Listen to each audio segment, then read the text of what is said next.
त्रिभुज एबीसी में बोल रहा है। तो हम पहले त्रिभुज एबीसी बनाते हैं। ये है एबीसी। इसमें बोल रहा है बिंदु डी ए बी पर स्थित है। ये ए बी है आपका, इस पर डी रखना है ताकि डी एफ जो है पैरेलल ए सी हो जाए।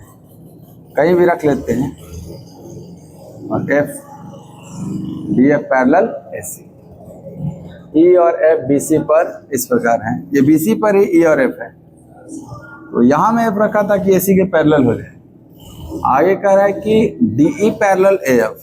देखिए ध्यान से, अगर ए को एफ से मिलाइएगा तो ये ए एफ होगा और डी को यहाँ लीजिएगा ऐसे, तब ये आपस में पैरेलल होंगे। ये वाले यानी ये लाइंस आपस में पैरेलल है, ये वाला, और ये वाला जो है डी एफ ये इसके पैरेलल है। एक ठो जो है वो आपस में पैरेलल है, दो ठो जो है वो आपस में पैरेलल है। पैरेलल को इसे बना देते हैं। कह रहा है बी 4 सेंटीमीटर है। कहाँ? ये 4 सेंटीमीटर और सी एफ 3 है। इधर 3 है तो आपको चाहिए ई एफ कितना होगा, ये वाला। अगर लाइन पैरेलल है तो सिमिलरिटी लगेगा तभी ना। अब देखिए किस में लगाने से आपको फायदा है। ये आपको निकालना है ई एफ, ये कितना होगा। और कोई हाँ देखो, ये D F parallel A C दिया है, इसका मतलब B F ratio B C. अच्छा, किसके? या तो इसके करस्पॉन्डिंग लेना होगा, इसके। 2 बार सिमिलरिटी लगाते हैं। 2 लाइन पैरेलल दिया है ना, एक बार लगाते हैं। कौन सा ट्रायंगल? ये देखो, ये छोटा वाला, ये जो दोनों आपस में पैरेलल है, तो एक लगाते हैं B D E, triangle B D E similar होगा ट्रायंगल बी ए एफ के, बी ए एफ के। तो यहाँ करस्पॉन्डिंग साइड देखते हैं थोड़ा। बी डी बटा में बी ए बराबर होगा बी ई बटा में बी एफ। गुड, यहां से भी देख के लिख सकते हैं बी ई बटा में। चलिए, एक दूसरा कौन सा ट्रायंगल सिमिलर होगा? B D F B A C के। यहाँ triangle B D F similar B A C के। यहाँ भी करस्पॉन्डिंग साइड लिखते हैं। पहले इधर वाला B D by B A, same चीज इसके ऐसे, B D by B A बराबर बी एफ हाँ बाई बी सी। इधर भी देखो B F by B C. अगर आप दोनों इक्वेशन को देखिए तो दोनों का लेफ्ट साइड सेम है। अगर लेफ्ट साइड सेम है तो राइट साइड भी सेम होगा। यानी इसका राइट साइड क्या हो जाएगा? ये दोनों सेम होगा ना। तो आप कहोगे B E by B F बराबर होगा B F by B C. अब देखिए ये सब यहाँ पे है, ऐसे मान पता है आपको। बी कितना है? यहाँ हम 4 रखेंगे और बी एफ कितना होगा?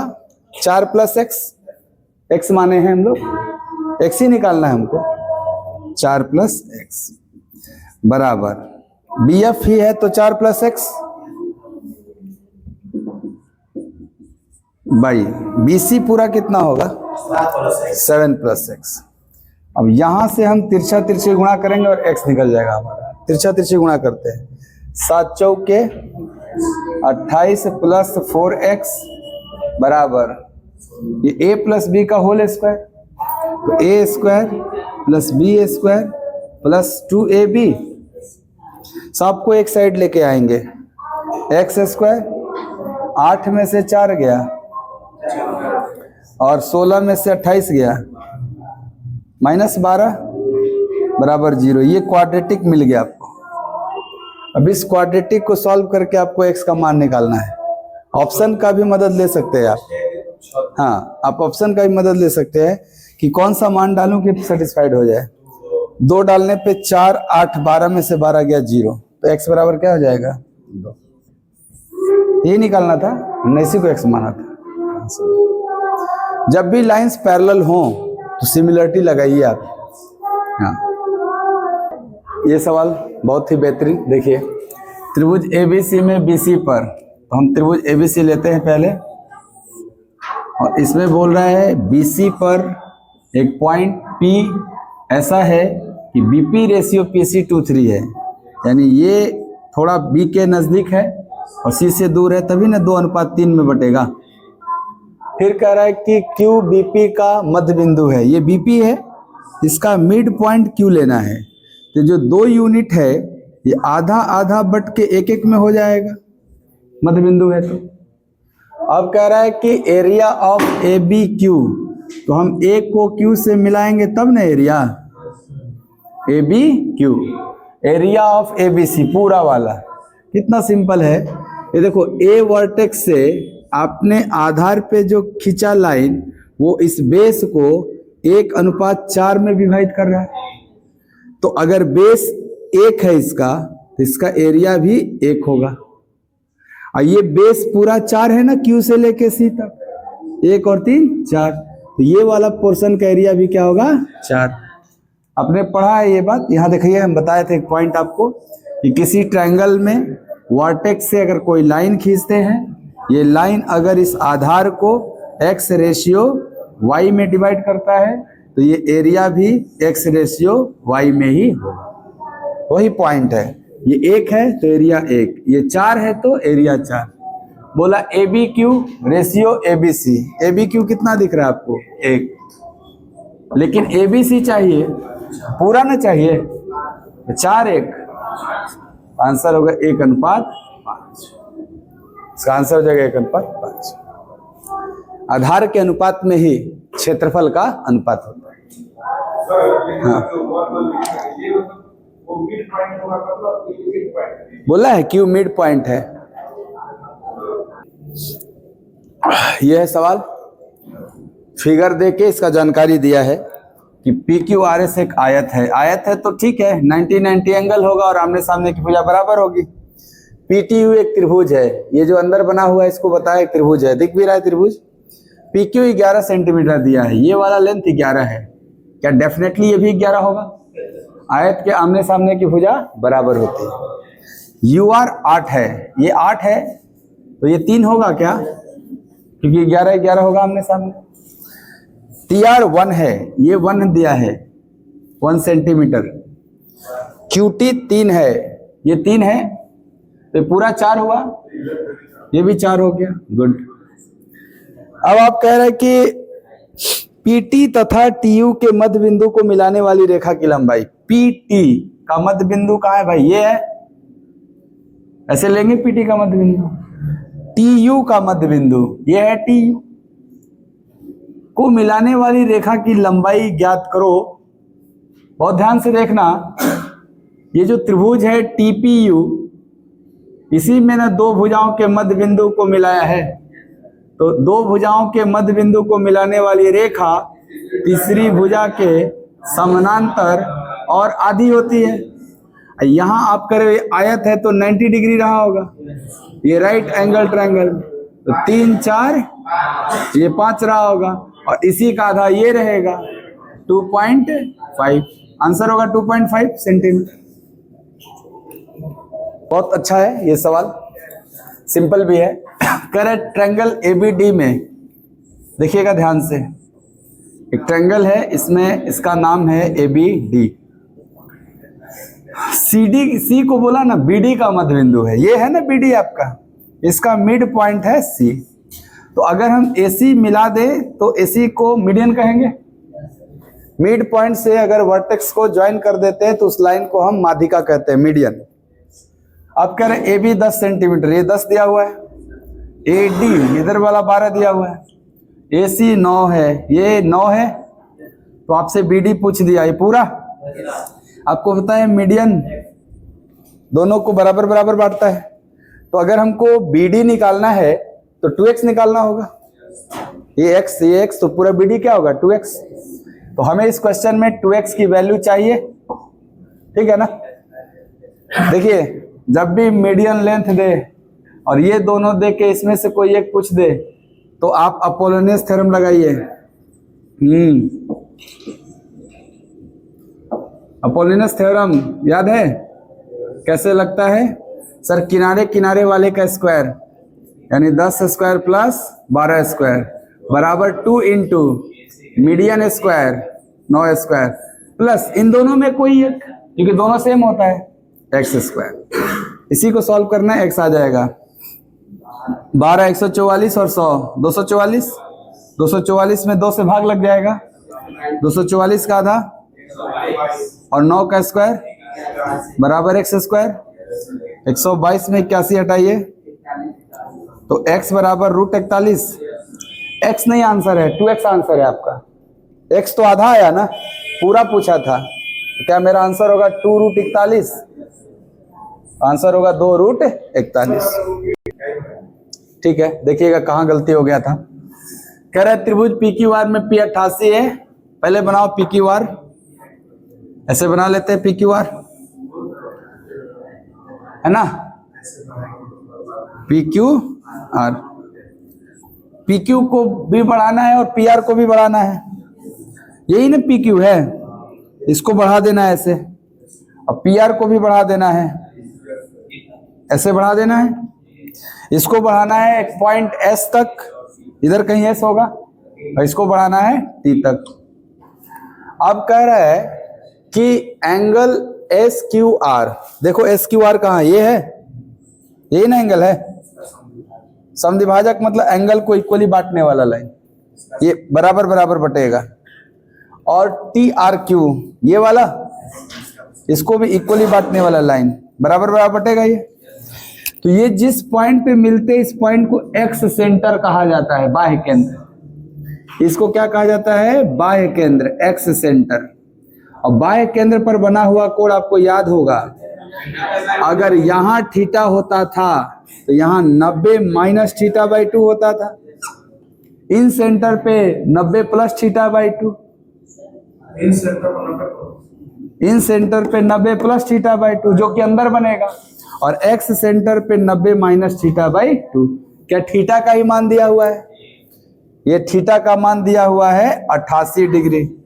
तो यहां पे हम निकालेंगे तो 90 माइनस 88 बटा 2, 90 में 44 घटेगा तो 46 डिग्री हमारा आंसर हो जाएगा इसका। बाह्य केंद्र है ये। AD जो है वो त्रिभुज ABC के आंतरिक समद्विभाजक के लंबवत है। इसका मतलब इसमें पहले क्या बोला कि ABC के आंतरिक समद्विभाजक के लंबवत है कौन? AD।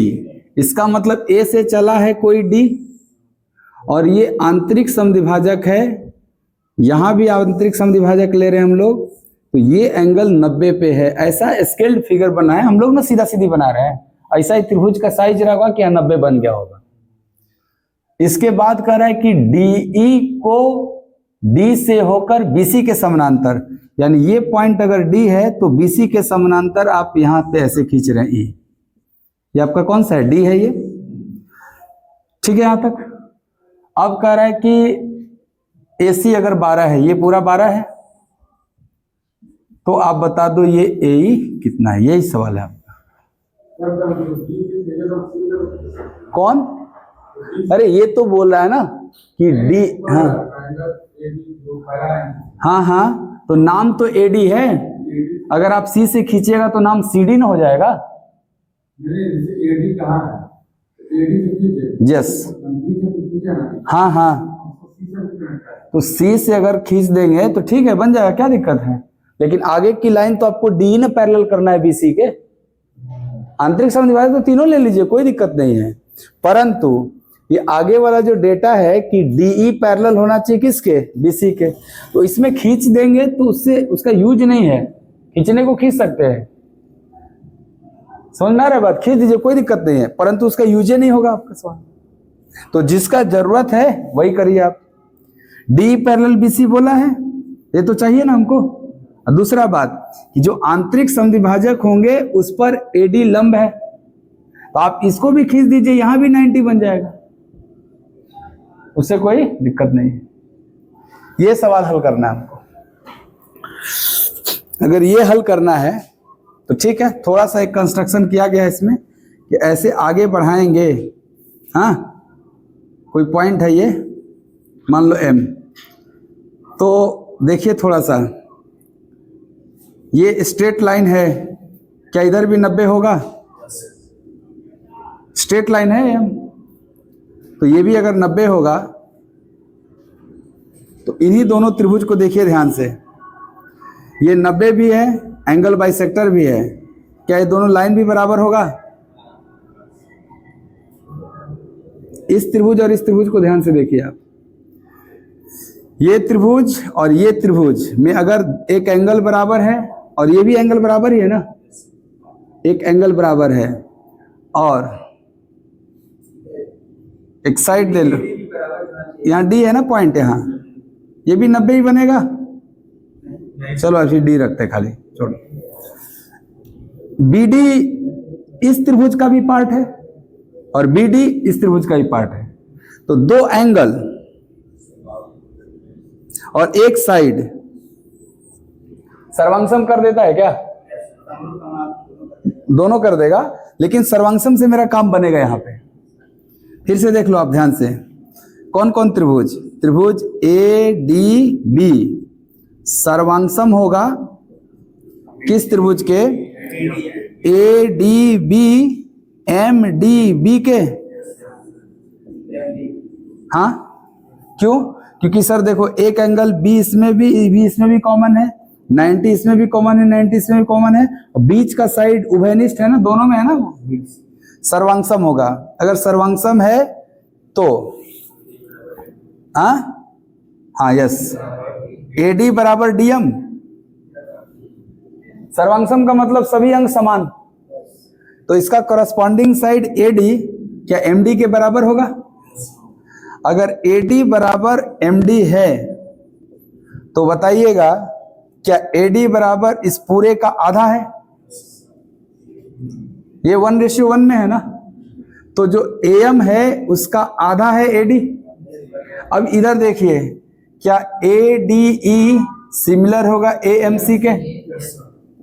त्रिभुज ए डी ई सिमिलर होगा ए एम सी के। और जब सिमिलर है तो इसका करस्पॉन्डिंग रेशियो 1/2 है ना, तो इधर भी 1/2 होगा, तो 2 12 है तो 1/6 होगा,